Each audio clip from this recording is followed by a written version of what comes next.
Bismillah ar-Rahman ar-Rahim. Assalamu alaikum. Thank you all for joining. Our topic today, the new norm, political, economic, and investment implication. Our honorable guest presenting today, Dr. Mohammed Al-Arian, is currently the Chief Economist Advisor of Allianz, economist on Bloomberg View, a contributor editor at the Financial Times. He chairs Allianz International Advisory Board and Microsoft Investment Advisory Board. Chaired President Obama Global Development Council. Dr. Arian is also a celebrated publisher of multiple books, including When Market Collides, The Only Game in Town, Central Banks, Instability and Avoiding the Next Collapse. All those books are very important, and Dr. Mohammed, we're honored to have you with us today, learn from your wisdom, your experience. It's an honorable thing to have you here today. The floor is yours. Thank you, and it's my great pleasure to be with you. And a big thank you to you, Mr. Omran, for this opportunity. In preparing with Mr. Omran for this, the idea was to have a conversation for all of you. And I must say it's a huge honor to be on this call with you. And to provide context for this conversation, I thought that I would start with a general characterization of the investment landscape, go from there to what the implications are, and then we open up to question and answers. And needless to say, I'm happy to answer whatever questions you have on whatever issues you have to the best of my ability. When you look at the investment landscape, you can either think of it as being incredibly complicated or the other extreme as being incredibly easy. So let's go to each characterization. Why is it complicated? Because we have so many moving pieces and we have unusual uncertainty that comes with that. Just think in terms of the global economy. You cannot make a forecast about the global economy without taking a view about the health issue and the COVID-19 issue. And in particular, two aspects about COVID-19. How good are we living with COVID, which speaks to identifying, tracing the disease, dealing with the people who unfortunately fall ill. And then secondly, when are we going to reach a level of confidence about community immunity, whether it's by vaccine or otherwise? Both these issues are uncertain. Once you take a view on this, you also have to acknowledge that different segments of the economy, different parts of the world will navigate this journey very differently. Think of an uncertain journey to an uncertain destination. So in the short term, for an investor, they have to look at what is the risk of liquidity issues becoming solvency problems. And I'm going to stress the issue of solvency because that's what I call a non-recoverable investment mistake. Capital impairment, when you lose your capital, is non-recoverable. You also have to identify which trends are going to be accelerated and which trends are going to be derailed completely or derailed temporarily. And then over the long term, COVID has implications for globalization, for industry concentration, and for productivity. And that uncertainty, we live it every day, not only in terms of personal lives in certain parts of the world, but companies suspending guidance. Companies telling us that they don't have visibility to what's ahead, so they cannot guide us on earnings. And on the other side, governments doing whatever they can, they're all in to minimize risks. So this is the overall economic context. It is highly uncertain and certainly the most uncertain I have dealt with in my career. And then there are more layers of uncertainty on top of the economy. One is simply information. It is very difficult to know what is safe or what is not safe. And this is important because ultimately the health of the global economy is going to be determined by a particular segment of a three-segment population. Let me explain what I mean. There's one segment of the population that is immune or operating in bubbles and that are healthy to engage. And the extreme of that are those of us now engaging in virtual space. We engage in virtual space because we feel safe. At the other end, there are people who shouldn't be engaging and are not engaging, either because they are vulnerable, because of existing conditions, or because they are ill. What really determines what happens is the middle part. Those people who are able to engage but not willing to engage. And that's important because that's about information confidence. It's about signaling confidence. And that uncertainty is not going to go away anytime soon. We're also seeing more geopolitical uncertainty. And it takes two forms. One are countries taking advantage of other people now focusing on COVID to become more aggressive geopolitically. Or alternatively, it is the blame game.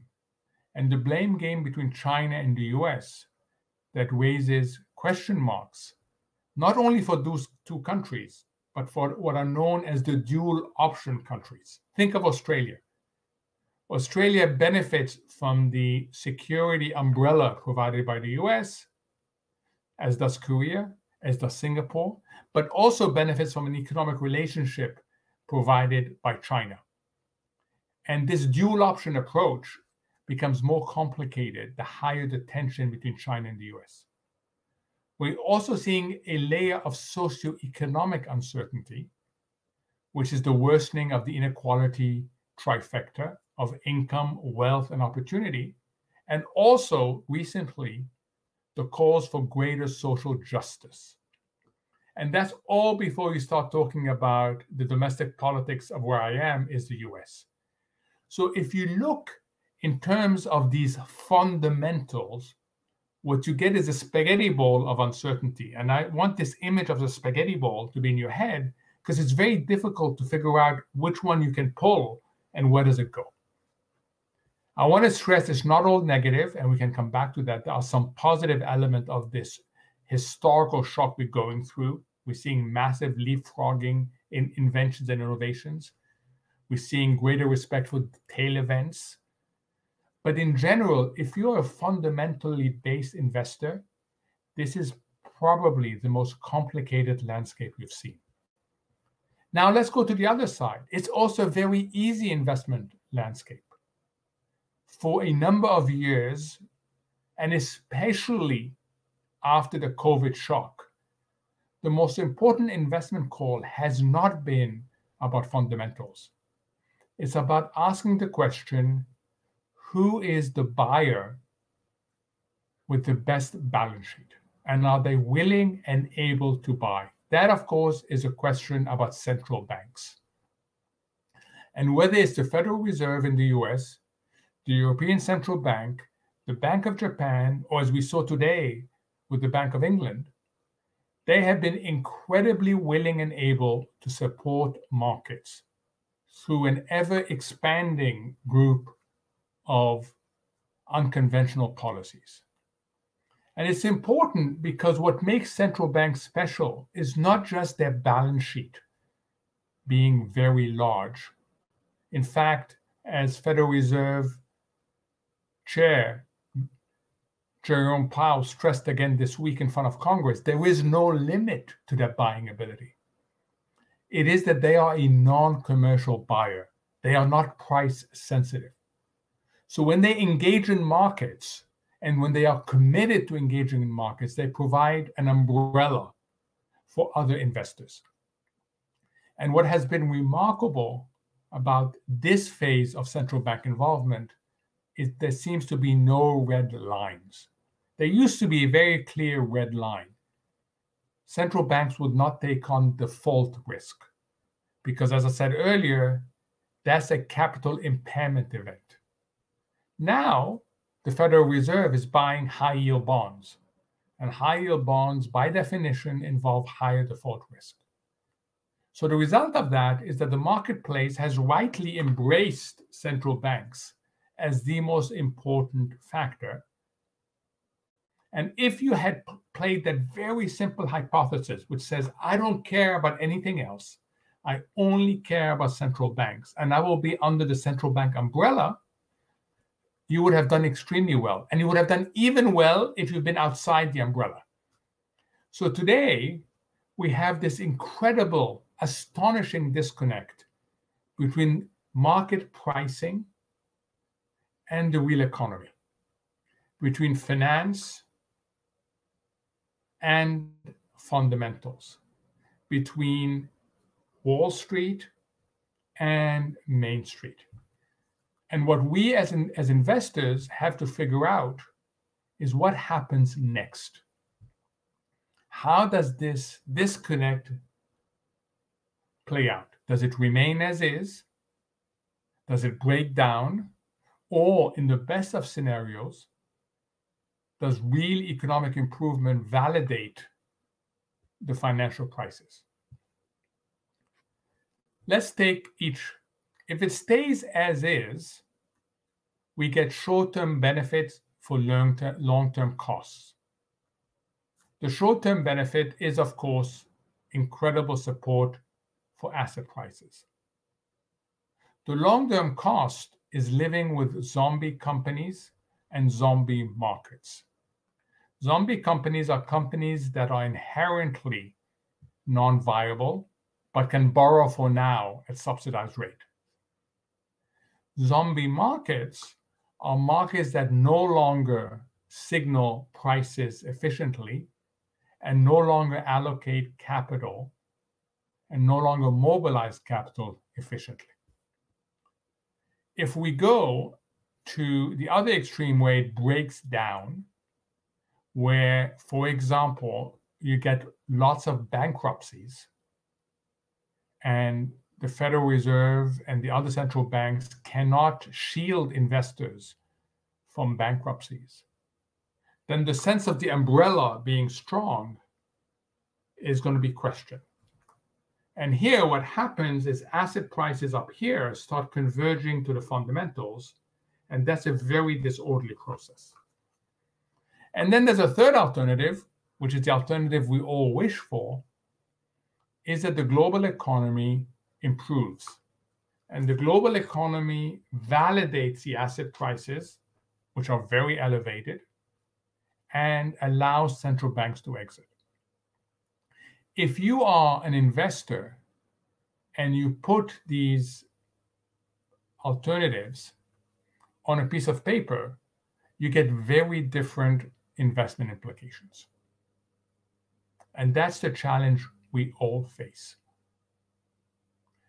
So let me end with, to open it up for questions, let me end with the behavioral traps that we need to avoid. And on the more positive side, some of the things that are already clear that can guide us through this uncertainty. Remember, it's an unsettling journey to an uncertain destination. There are two behavioral traps that you have to be very careful of. One is called the theory of rational fools. It comes from a Nobel Prize economist called Professor Sen. And it describes what happens when rational, intelligent people face outcomes that they cannot differentiate sufficiently between. And the most simple example is of a donkey. Homar, I'm from Egypt, so think of a donkey, very hungry donkey, that is in an experiment where the scientists expose that donkey to 2 bales of food, exactly the same. The hay is exactly the same. The quantity is exactly the same. But the shapes are very different. One is flat and short. The other one is much narrower and much taller. And the scientists are there trying to see what the donkey is going to do. And the donkey is a rational, intelligent donkey. And the donkey ends up by starving. That's why the notion of a rational fool. Why are they a fool? Because they starve when food is available. Why is it rational? Because the donkey cannot distinguish between the two and ends up being paralyzed. So the first trap to realize that we are all subject to ahead of this unusual uncertainty is that of paralysis. The other trap is perhaps worse. It's a trap that comes from the business world called active inertia. You realize something is different, but you end up doing the same thing. The non-politically correct example here is the American tourist in France. They go, ask a French person a question in English. The French person either doesn't understand English or doesn't want to understand English. It goes like this. The most likely outcome for the American tourist is to ask the same question in English, but louder. The active part is the realization that the tourist needs to do something different. The inertia side is that they just say the same thing, but louder. And that is a real trap when we are taken out of our comfort zone. So it is very important to recognize that this environment risks either paralysis or hyperactivity of the wrong sort. And the most critical thing here is to simplify complexity with actional simplicity. Not to deny the complexity, but rather to see whether it can be simplified in an intelligent way to be actionable. And this is the last part of this presentation, is where I'm going to end with some forward-looking hypotheses. It is very important for investors today to understand that the central bank umbrella will stay with us, but will not protect what's outside the umbrella. So if you are taking risk outside the umbrella, you have to identify at least 2 of the following 4 factors. And if you don't, you shouldn't be taking that risk. So let me give you an example. If you're buying investment grade credit that the Fed is buying itself, then you can be comfortable that you have the benefit of that umbrella. If you are buying an equity, a stock that is outside the umbrella, it has benefited from the effect of the umbrella, but it's outside the umbrella, and you're not confident that the economy is going to recover really quickly, you need at least 2 of the following 4 conditions. You need a very strong balance sheet. You need positive cash flow. You need good management. And you need a business model that benefits both from the journey and the destination. Unless you have at least 2 of these criteria, you are taking high risk and you're not being compensated enough for it. Second, there will be market failures. And market failures offer opportunities for investors. So in addition to the public equity space, investors are going to be rewarded in places where there is a recovery from a market failure. So for example, if you are investing in certain developing countries, especially in Latin America, which is being hit very hard by the COVID, you should expect that there's going to be non-payments. There's going to be events of restructuring, of rescheduling debt. And being on the recovery side of that is a lot more interesting than being on the restructuring side of that. There is great opportunity in private credit for collateralized lending right now. Third, the vehicle really matters. Make sure that the liquidity of the vehicle is consistent with the liquidity of your underlying investment. Because what we have seen during this period of ample liquidity by central banks is that a lot of liquidity risk has been mispriced. And if you don't believe me that that's an issue, ask yourself, how could the Dow lose 7% in one day last Thursday on very little news? Because liquidity is so stretched. And then finally, I'm going to say, ask the most important question, which is not, am I going to make a mistake? Because mistakes are likely given the uncertainty of the journey and the destination.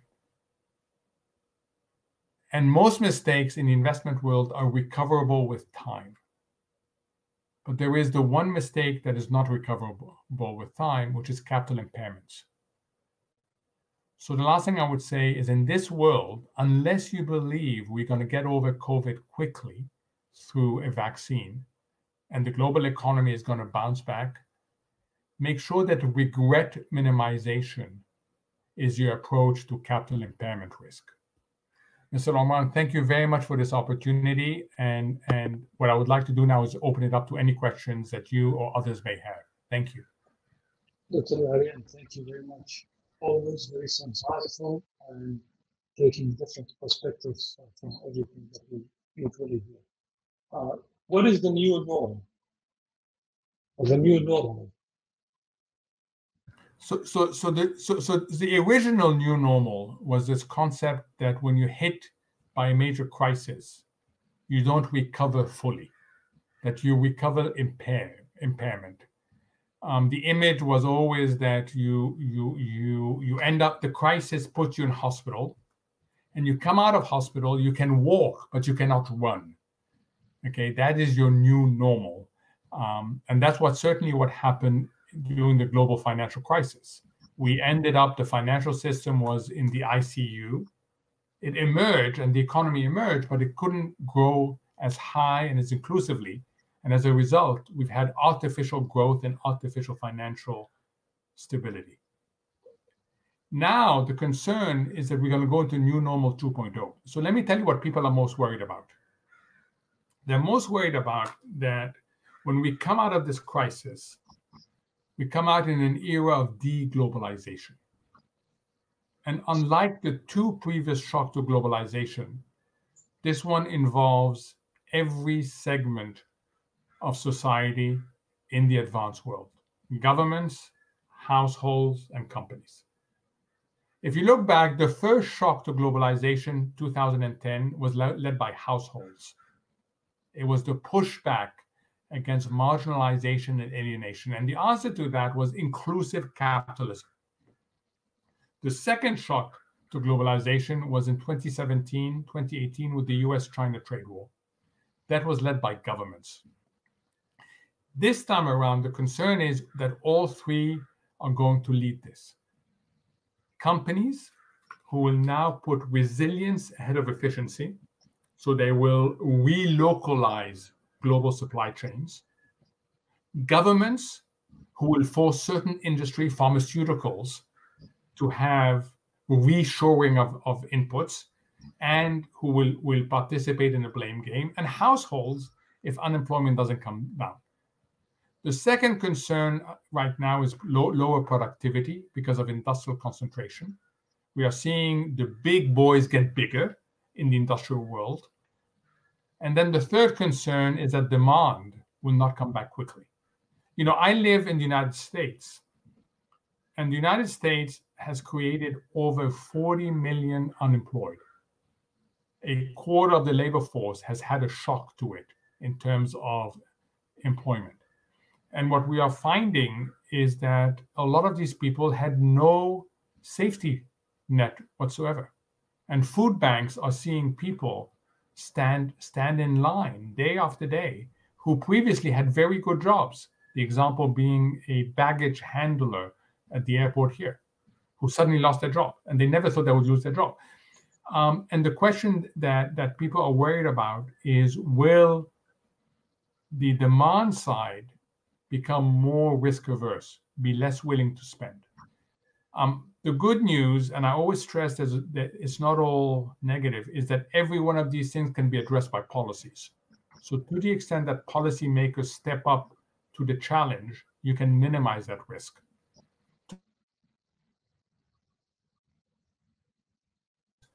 Then people are worried about this new normal 2.0. Dr. Valerian, we have Friedman have said once that inflation will always be there as a phenomenon in the economy. So, do you believe this is going to continue to be the case, especially for the developed world? Information, you said, right? No, inflation. Inflation. Oh, okay. So this is really tricky, because if you look only on the supply side, everything I've just told you is inflationary. Deglobalization is inflationary. Industrial concentration is inflationary. Being forced by governments to do certain things that are not in your commercial interest is inflationary. So the question about whether we get inflation is more on the demand side. Do you get demand coming back quickly? Oil is a perfect example of why demand is so important. You can adjust supply much more easily than you can adjust demand. And what we saw happening to oil is the demand side let the prices down, and in fact, demand side is leading the prices back up. So the inflation question all comes down to, do you believe that the demand side is going to be damaged or not damaged? My own view is that we will come out of it in this more inflation prone than we've been before, but central banks will not react. Central banks will stay very loose for very long. How do you see the impact of the election result on the markets, given where the markets are today? So far, the markets have completely put aside the election, because depending on which day you wake up in the United States, there's a new issue. We have become what's called a very noisy society when it comes to politics. It's almost impossible to predict what the issue is going to be next week, because we have become truly almost like random in the political process on both sides of the spectrum. I think that as we get closer to the election, the market is going to have to price in issues. And let me tell you what I think is going to be the key issues going into the election and what are the implications for markets. Going into the elections, I think ultimately, this is an election that is going to be fought on two issues. One, who's the better crisis manager? As you can see, we already have a situation in Texas, in Florida, in California, where we haven't even exited the first wave of COVID crises, and we have increased hospitalization and increased cases. So the American voter is very conscious to who's the better crisis manager. And then the second issue that's going to be really critical is who's the better recovery president. Those are the issues that are going to be defining the election. The market in general will probably be hesitant and be uncertain about the Democratic win, especially if it's across the board, because that will imply higher taxes, higher corporate taxes, and higher income taxes. It will probably imply more regulation. So the more the market prices in the chances of Biden winning and of the Democrat controlling the Senate, in addition to the House of Representatives, the more nervous it will get as to what that means for profits and what that means for economic growth. It will not differentiate on the basis of China. There's a lot of people who say that if we get a Biden presidency, the US will be less prone to conflict with China. I don't think that's true. I think both political parties are very hawkish on China right now. So that's not going to be any different on that. The key difference is going to be on corporate taxes and personal income taxes. But let me just say that this election is very difficult to call. It is very, very difficult to call. What's your view on the dollar as a reserve currency?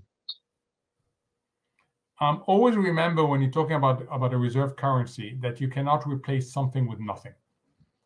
So everybody that says it's the end of the dollar, or ask them what else will happen, who will step in. The euro is in no position to step in, and the Chinese renminbi is no position to step in. The IMF has not been able to establish a basket currency, which is what the SDR is. So the dollar, as much as it may be under pressure, it's still the best. And remember, this is not a world of first best. This is just who dominates in relative terms. Having said that, what the biggest risk the dollar faces is not being replaced out completely, but it is being fragmented. And what we are seeing countries do, especially China, is develop little pipes that go around the dollar, bilateral agreements between China and 50 developing countries to settle in the bilateral currencies. So the effectiveness of the dollar as a reserve currency will go down, but it's almost impossible to replace it. And it's also almost impossible to replace the US market as the most liquid market in the world.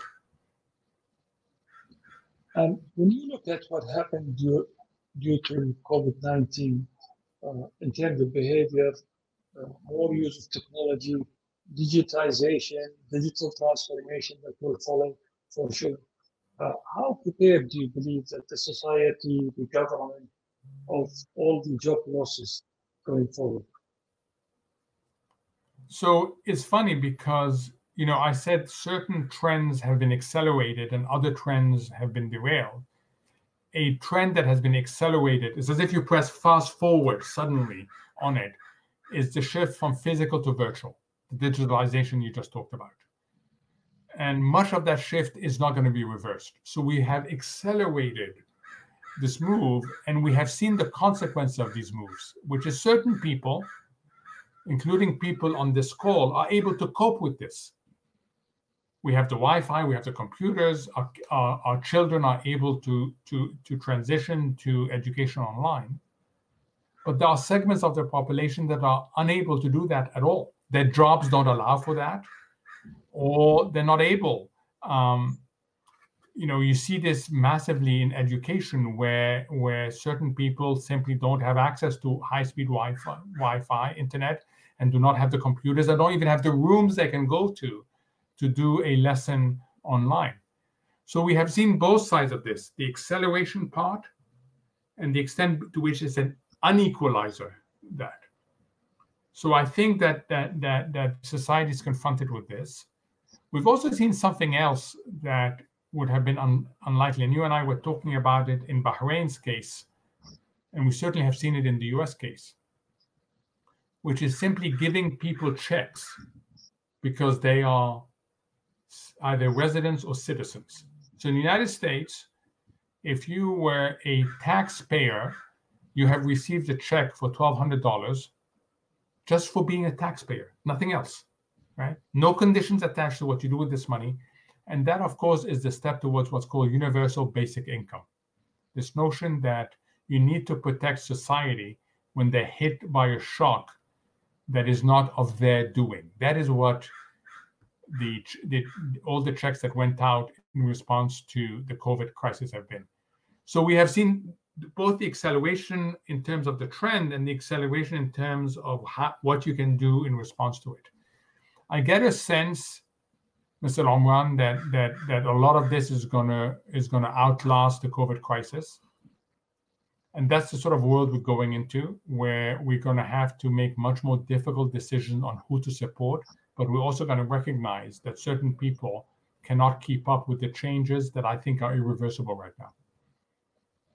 Dr. Al-Arian, I cannot see you or talk to you without talking about your three most important words that are at the same time are the initials of my son: resilience, agility, and optionality. what would you say the most important at this point in time, and which countries that you believe have those three, if you would pick one or two countries? So thank you for raising this, Mr. Omar. I mean, to be clear, resilience is the ability to survive. Optionality is the ability to have an open mindset that gathers information and is willing to look at unthinkables becoming reality. And that's what we've had nothing of but that in the last few years. And agility is the ability to respond quickly once there's clarity as to what's happening. And I think that it's important to have them, but to deploy them sequentially. And if I may, Mr. Omran, go back to a sport analogy, if you don't mind. And this comes from research that was done by a professor at the London Business School, Don Sull. And he and others looked into the biggest upset, the biggest surprise in sports for a very long time. And this was in the mid-70s in what was then Zaire, in Kinshasa, when Muhammad Ali, the boxer, the heavyweight boxer, won a fight against George Foreman. And the experts were all expecting George Foreman to win, and for very good reason. He was by far the most powerful boxer the world had ever seen. He had won all his fights. He had won most of them by knockouts, and he was facing an aging Muhammad Ali who didn't have much strength and certainly didn't have much resilience anymore. He no longer floated like a butterfly, full and stung like a bee. And the only way Ali could win a fight later in his career was by prevailing the whole bout for the 15 rounds. But that strategy would not work in front of someone as powerful as Foreman. So when the research looked into why is it that Ali won, is because his managers understood they needed to do something differently. They understood that that strategy wouldn't work in this world they were facing. And they decided that they needed to rely on resilience and agility. So they changed completely what Ali did. First, in his training, his training was limited to getting into the practice ring, standing there, and getting hit by convict for hours. Why? They wanted to develop his resilience. And then when the fight came, and you can see this on YouTube, Ali comes out, and everybody expecting Ali to be in the middle of the ring so that not to get captured by Foreman. Instead, he went back on the ropes. And you could hear the commentators say, Ali is finished, he is trapped. But in reality, what the managers of Ali had discovered is what's become known as the rope-a-dope, the ability to use the ropes to diffuse the hits you get. For 7 rounds, Ali depended on resilience. And in the 8th round, Foreman got tired and Ali knocked him out. Agility. And this is the sequence right now. The most important thing right now is resilience. So if you're a company, it's about balance sheet. It's about cash generation. If you're a household, it's about maintaining income, safeguarding your investments. You gotta be open-minded. The world is changing. We talked about the migration from physical to virtual. You need different skill set. That's the optionality part.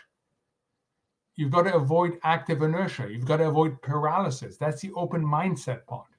And then agility will kick in when opportunities arise, when we have clarity on the destination.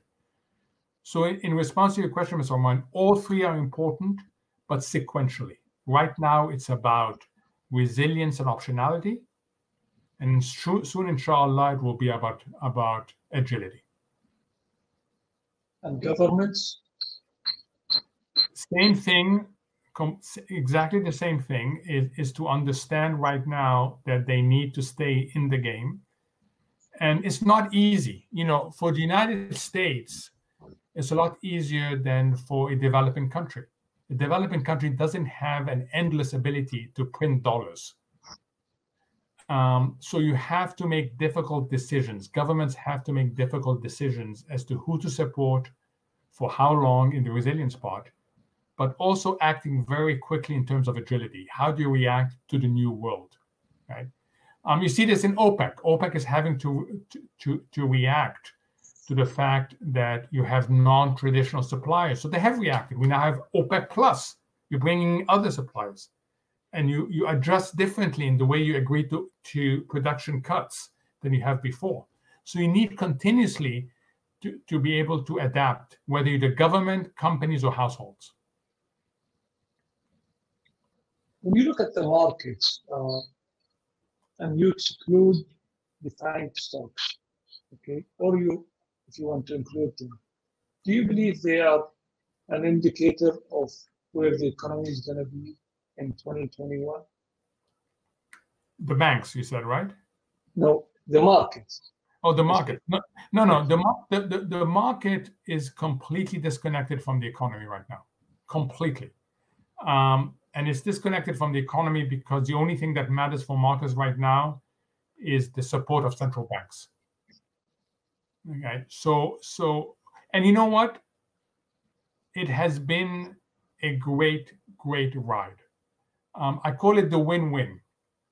If you had gone long every risk asset that hasn't defaulted, and I say that because some have defaulted, then you either won because the economy recovers quickly, or you win because the central banks support you.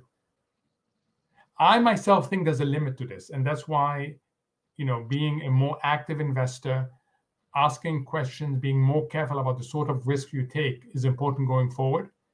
But let's not, you know, in any way underestimate all those that got it completely right by saying all that matters is central banks. Modern monetary theory. Are we approaching the adoption of that? Yes, for those who don't know, modern monetary theory is based on the following principles. One is there's no limit to how much money you can print. That money need not result in inflation.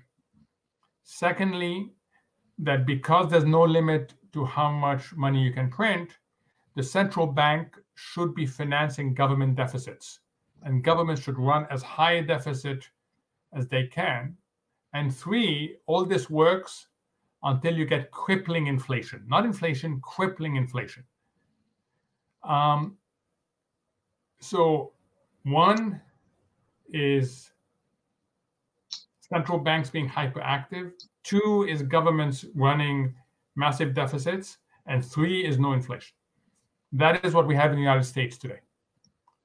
We have expanded the balance sheet of the Federal Reserve from 3.2 trillion to 7 trillion in 6 weeks. Two, the incremental fiscal effort is 15% of GDP, 15. Three, we have no inflation. So we have stumbled into modern monetary theory, not by design, but by a series of unrelated decisions that have been taken. So everybody's playing catch up now with what exactly are the implications of modern monetary theory. I think that there is one element that modern monetary theory doesn't get right, which is the unintended consequences. The unintended consequences of running an economy that is completely reliant on fiscal and monetary policy. It eats away at dynamism, it eats away at productivity, it creates zombie companies, it creates zombie markets, and ultimately, it develops the seeds of its own destruction. That is why both the Bank of England today and the Federal Reserve are very nervous about negative interest rates. Negative interest rates are an element of modern monetary theory. But I think both of them look at Europe and think, what has negative interest rates achieved other than put the banking system, the insurance system under enormous pressure, and have resulted in mispricing and risk and in misallocating resources. So I think there's a limit to it, but we should recognize that we have stumbled into it right now. And what would you own in this situation? So I would have a very barbell approach, which means on the low risk side, low risk and low expected return. I want to stress this. The low risk doesn't come free. You give up returns. I would have very high quality paper, very high quality sovereigns with strong balance sheets and very high quality corporates. And then on the other side, I would have structural exposures to situations that are resulting from market failures, what I mentioned. Certain elements of private credit being an example, certain restructuring stories, certain risk refinancing. And then the middle part, which is take emerging market equity as in the middle. I would be much more tactical towards it, Mr. Omran, okay? And I would be much more active investment than passive investment. I think you're marketing to us because of our new solution, which is private credit. We've been focusing on. So I think, Mr. Omran, you said the key word. The key word. It's not about products, it's about solutions. That this world it really calls for a holistic solution approach, not a product approach. And that for many of us, old people like me, is a change in mindset because we are wired to think in terms of products. But this is really about solutions, holistic solutions. When was it the last time, if ever, you have seen such huge disconnect between the markets and the economy? And how do you see this is playing out? I mean, a lot of people are pointing to valuations during the dot-com bubble, whereby you had companies with no revenues, in fact, no business model, who were raising a ton of money on there. And if you don't believe that, look at what happens to Hertz in the last 2 to 3 weeks. As many of you know, Hertz was hit very hard, very, very hard. Because no travel meant no business rental, and the lockdown meant no leisure rental. And Hertz had to declare and enter bankruptcy process. So the stock of Hertz started the year at $15.75. It traded all the way down to 50 cents on the dollar because of the bankruptcy process. And then in the last few weeks, it went from 50 cents to the dollar to $6. It went up by more than tenfold, based only on people saying that markets have done so well that the next stage of the market is that the laggards, the ones that have been hit the hardest, will go up the most. And if you ran a screen who has been hit the hardest, Hertz would be there. So it went up to $6. Then people said $6 for a bankrupt company. We came down again to $1.50. Then Hertz said they were going to issue, there's so much demand for its equity, they might as well issue 1 billion of new equity. A company in bankruptcy to issue 1 billion, and they said in the disclaimer, this is probably going to be worthless stock. It then went up to above $2. And then yesterday, the SEC came out and said, oh, wait a minute. I don't like this notion of you issuing new stock that may be worthless. And now we're trading below $2 again. So people are worried that we are starting to see certain behaviors that remind us of the dot-com bubble. I want to stress it is in the speculative names. It is not in the high quality names that you're seeing this behavior. But what happens when you get pushed into risk is that you tend to overdo it. That's the history of mankind. You overdo risk taking, just like you overdo caution. The pendulum swings enormously. So the only episode that is similar to this massive disconnect between valuation and fundamentals is what happened during the dot-com bubble in 2001 and 2002. Dr. Mariam, thank you very, very much. It's been a great honor to have you. I hope all our guests have enjoyed it the way I did, and it has been a wonderful time spending with you. Thank you. Thank you very much, and thank you for the opportunity to be with you all, and please stay safe.